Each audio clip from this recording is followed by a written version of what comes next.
Hello, friends. Robert Bevan here, author of the Caverns Creatures series of comedy fantasy novels and short stories. With me is Sam West, and today we're talking about the spell Dawn.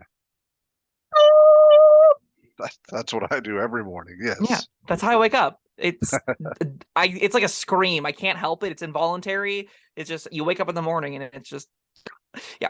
I don't know what it's a condition, I guess. Dawn is Xanathar's Guide to Everything, 5th level evocation. 1 action, 60-foot range, roll somatic material components, which requires a sunburst pendant, which is worth at least 100 gold. And I don't know if that's a real thing. I don't know if that's a D&D magic item, but it's material components that has attached cost to this mediocre spell. So that's like if I'm a DM, I'm ignoring that. Anyway, concentration up to a minute. The light of dawn shines down on a location you specify within range. Until the spell ends, a 30-foot radius, 40-foot high cylinder of bright light glimmers there.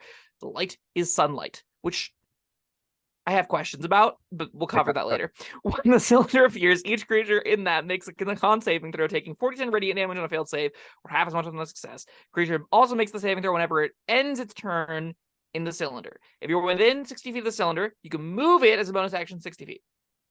So this is Moonbeam Plus, right? Moonbeam is a little druid spell that at 2nd level is kind of what druids had for the longest time as their go-to concentration effect at 3rd and 4th level, because like they had nothing else.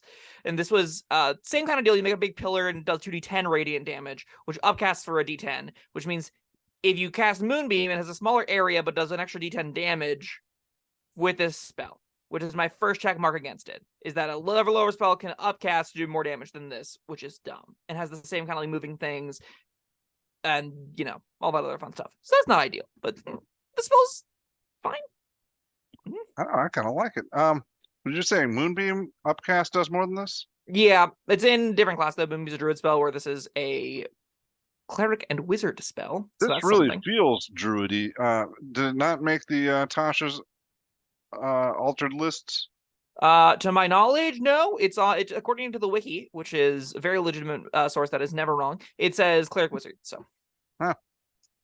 All right. Well, yeah, I guess yeah, different list. So that's something, a reason to have it then. I guess.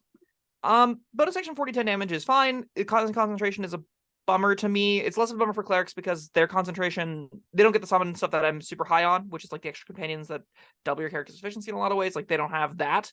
Instead, you've got access to like Flame Strike, which is bad. Holy Weapon, which is pretty good. I'm a big fan of Holy Weapon. Beyond that, it's like, oh, that's not true. They get Summon Celestial at this level. Another reason why I'm down on this, they have Summon Celestial, which is definitely doing 2 attacks worth of this damage to creatures you choose, as opposed to having them needing to end their turns in here, which is worse, I think. They also have Spiritual Weapon, which lets them get targeted attacks that upcasts into this. That seems also pretty reasonable. So like, there's a lot of things in Cleric that already do persistent damage where you want it.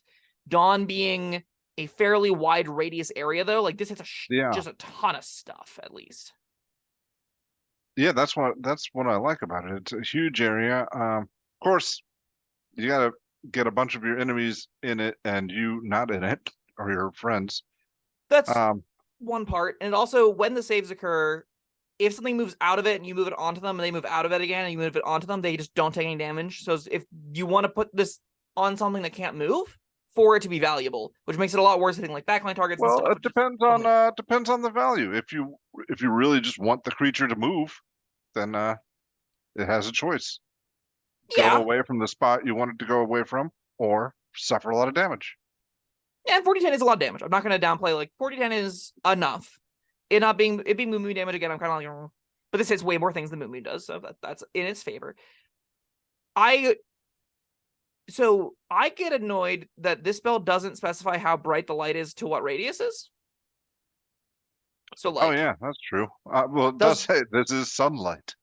What does that mean? I don't know. Does that mean I it mean, illuminates everything? Particular monsters susceptible to sunlight, like vampires, maybe? I don't know if any rules as written are. They probably used to be. I think vampires have probably been updated to not include those kinds of terms. But I mean, I'll check.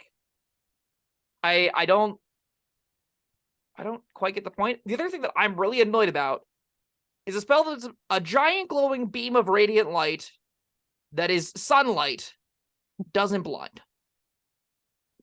Well, I mean, the sun doesn't blind either. Bob, when's the last time you stared at the sun? If you look straight at it, yes. But this is sunlight. I mean, this is just daytime outside. Okay. I googled vampire and we learned things. So vampires cannot use their shape change feature if they're in sunlight. Oh, And there you go. it has in its mist form, it has advantage on a bunch of stuff unless it's in sunlight.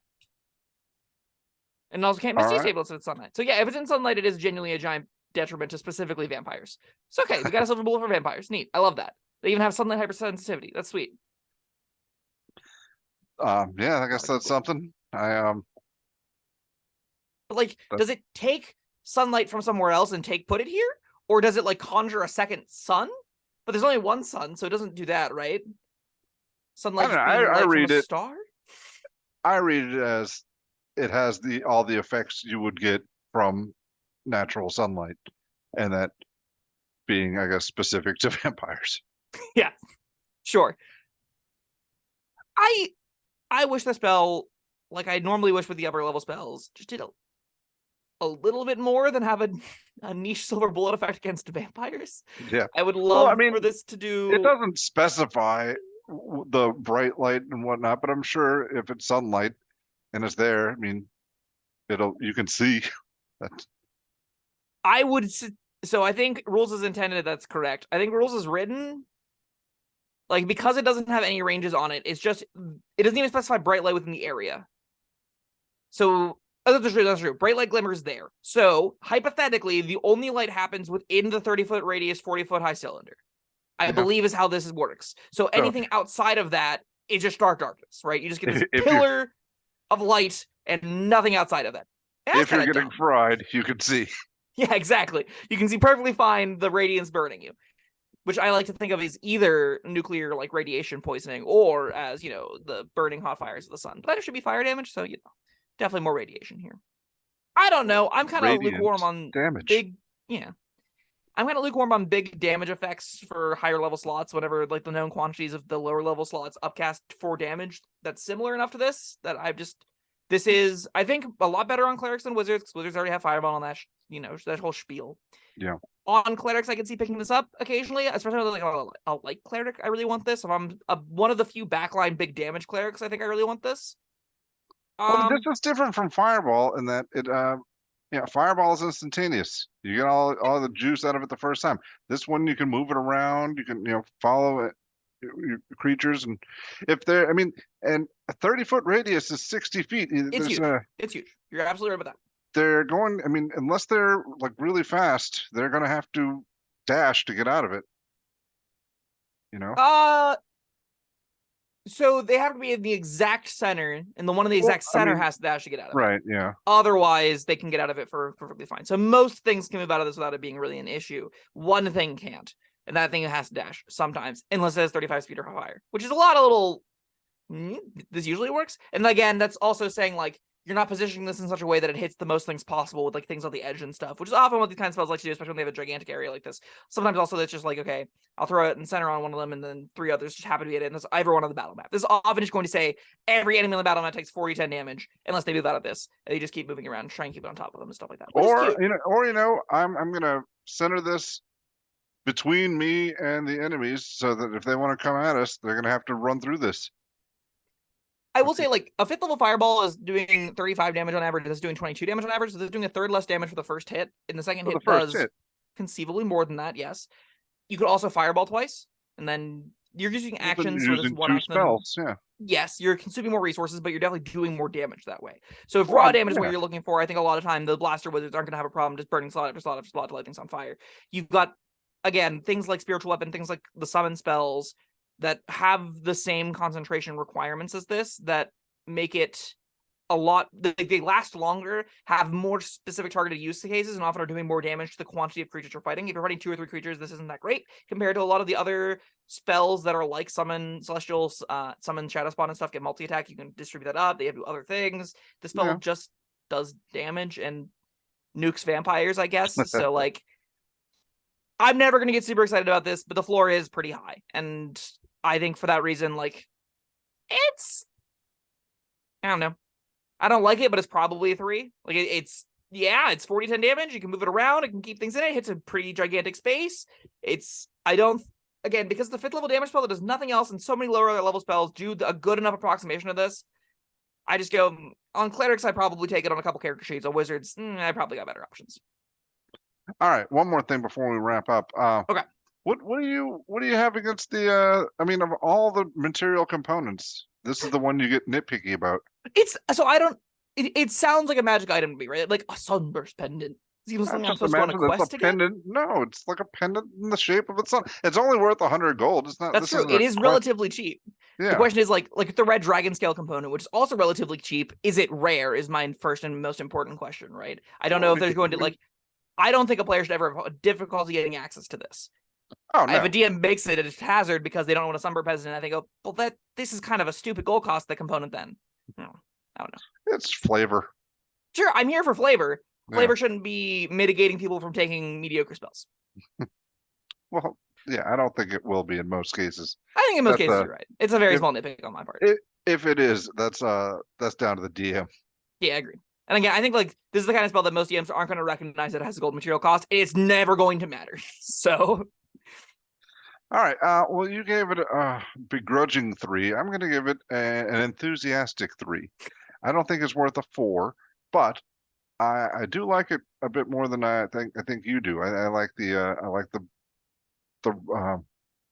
area, big area, like being able to move it around over and over again. I think there's a lot of potential for crowd control with it. I agree. I think you can probably get like 2 rounds out of this and be pretty happy in most encounters, and that's like, okay, that's fair. If you ever get less than 2 rounds because you break concentration, that's a bummer. But that probably doesn't happen all the time. Depending on how you're using it, I think you get more than 2 rounds, and that's yeah, I'm still thinking about, making this giant area of, detriment to discourage creatures from coming at you. And yeah, you can pepper them with other stuff in the meantime, and they got to making them make choices that they don't want to make is what I like about this. That's fair. I did not like that about spells. I don't like giving my opponents decisions. I want to make the decisions because that gives me more opportunity to have agency. And giving the monsters the agency to make the best tactical choice in the moment doesn't feel great to me a lot of the time, which is another reason I think I'm kind of lukewarm on this.